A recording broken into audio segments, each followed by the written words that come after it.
High, আসসালামু আলাইকুম। Techno কিন্তু রীতিমতো সবার ঘুম হারাম করে দিচ্ছে ভাই ব্রাদার। নতুন আরো একটি খেলোয়াড় কিন্তু মার্কেটে চলে এসেছে, সলিড প্রাইসে সলিড একটি কনফিগার, রাইট?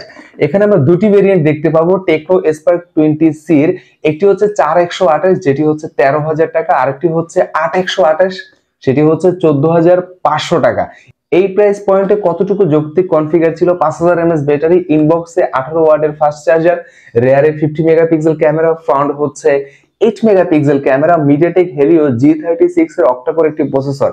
এখন কথা হচ্ছে কতটুকু পারফেক্ট টেকনো স্পার্ক 20C এই স্মার্টফোনটি, সেটি নিয়ে আমরা ডিটেইলে আজকে আলোচনা করব। যদি আপনার বাজেট 13 থেকে 15,000 টাকা হয়ে থাকে আর পারফেক্ট ফোন পারচেজ করতে চান, তাহলে আজকের ভিডিও কিন্তু শুধুমাত্র আপনার জন্য।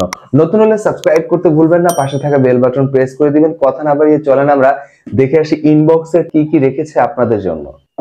সো প্রথমে যদি আমরা আনবক্স করি, মানে ইনবক্সের মধ্যে আমরা কি পাবো। অলরাইট, সো স্মার্টফোন আমরা পাচ্ছি। স্মার্টফোনটাকে এক পাশে আমরা রেখে দিই, এটা নিয়ে পরে ডিটেইলে আলোচনা হবে। একটু ভিতরে যদি আমরা ঢুকি, পাচ্ছি ওয়ারেন্টি কার্ড, অবশ্যই সময় থাকলে পড়ে নেবেন সবকিছু। হ্যাঁ, এরপর আমরা পাচ্ছি খুবই সুন্দর একটি ব্যাক কভার, সিলিকনের ব্যাক কভার। আর ব্যাক কভারের পাশাপাশি আমরা পাচ্ছি টাইপ সি ইউএসবি কেবল, এবং টাইপ সি ইউএসবি কেবলের সাথে পাচ্ছি, যেমনটা বলেছি, 18 ওয়াটের একটি অ্যাডাপ্টার। সো অ্যাডাপ্টার যথেষ্ট শক্তপোক্ত ছিল, এবং সিম খোলার পিন, সিম ইজেক্টর থাকবে।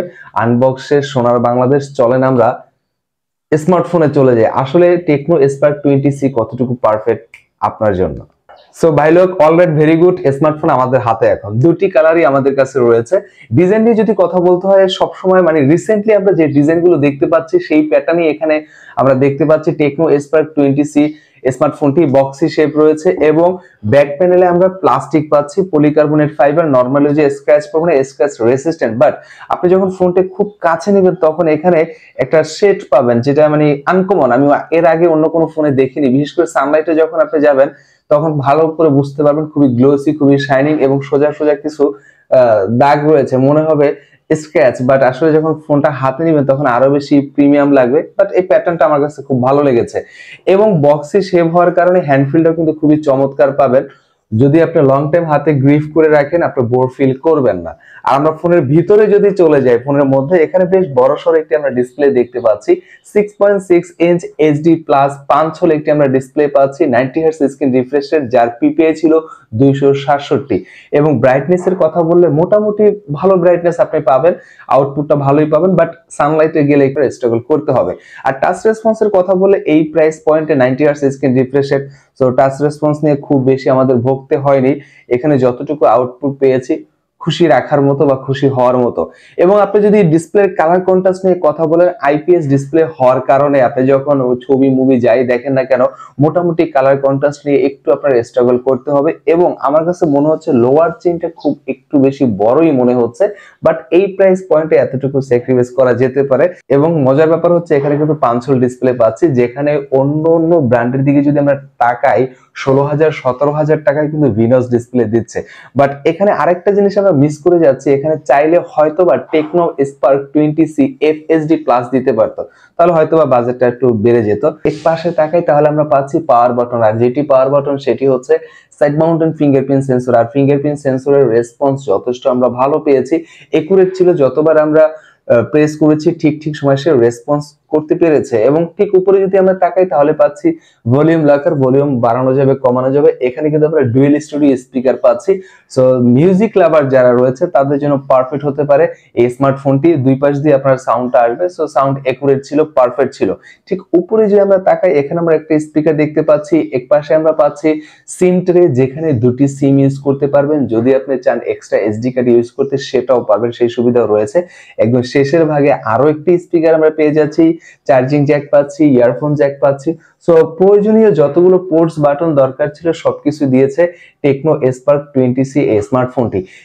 এখানে কিন্তু আমরা 5000 mAh ব্যাটারি পাচ্ছি। 5000 mAh ব্যাটারির কিন্তু আউটপুট যথেষ্ট ভালোই আমরা পেয়েছি। যদি আপনি 90 হার্টজ অন রাখেন তারপরও একদিনের বেশি আপনার চার্জ থাকবে।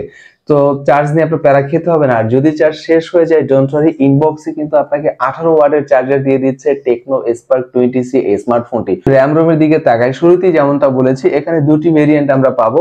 একটি হচ্ছে 4128 যার বাজার মূল্য হচ্ছে 13,000 টাকা, 12,999 টাকা।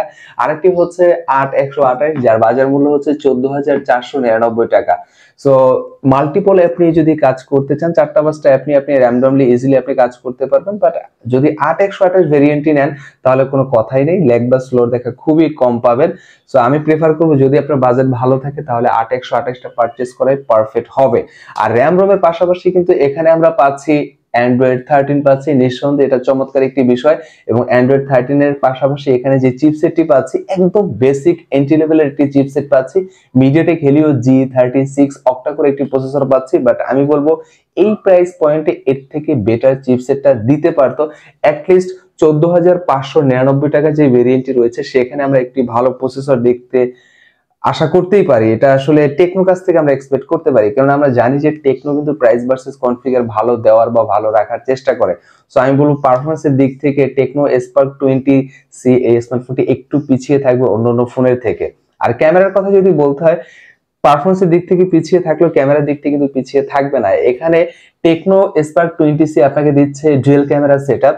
দূর থেকে দেখলে মনে হবে ট্রিপল ক্যামেরা, বাট এখানে ডুয়াল ক্যামেরা সেটআপ পাচ্ছে। আইফোনের একটা ভাইব দেওয়ার চেষ্টা করেছে। মেইন যে শুটার সেটি হচ্ছে 50 মেগাপিক্সেল, সাথে আরেকটি রয়েছে সেন্সর, সেটি এআই সেন্সর বা দুধভাত বলতে পারেন। সো 50 মেগাপিক্সেলের আউটপুট যথেষ্ট ভালো ছিল যদি প্রাইসের কথা মাথায় রাখেন। আর প্রপার আলোতে যদি ছবি তুলেন কালার কন্ট্রাস্ট মোটামুটি ভালোই পাবেন, যেটা সোশ্যাল মিডিয়ায় আপনি ইজিলি কাজে লাগাতে পারবেন। হোয়াটসঅ্যাপ, ভাইবার এবং মেসেঞ্জারে কিছু স্যাম্পল দিয়েছি, অবশ্যই দেখে নেবেন।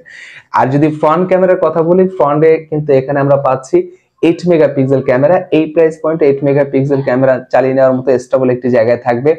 সো এক কথায় প্রাইস ভার্সেস ক্যামেরা ওকে লেভেলের ছিল। এবং ফ্রন্ট ক্যামেরা রিয়ার ক্যামেরা দুই পাশ দিয়ে আপনি 1080 ভিডিও করতে পারবেন 30 fps এ। সো এটা নিয়ে প্যারা খেতে হবে না।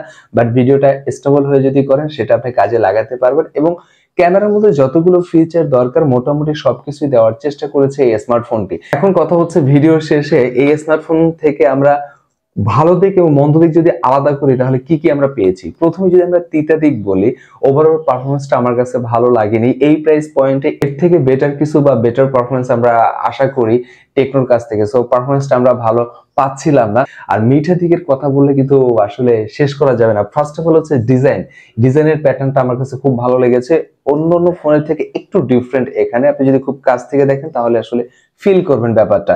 এরপর ডুয়েল স্টুডিও স্পিকার, এটাও কিন্তু চমৎকার একটি বিষয় ছিল। 5000 mAh ব্যাটারি আউটপুট যথেষ্ট ভালো পেয়েছি। এবং ক্যামেরা প্রাইস ভার্সেস ক্যামেরাও যথেষ্ট ভালো ছিল। ডিসপ্লের যদি আউটপুটের কথা বলতে হয়, 5 volt display, 90 hertz screen refresh rate এবং ব্রাইটনেস মোটামুটি চালিয়ে নেওয়ার মতো ছিল এই প্রাইসের কথা বললে।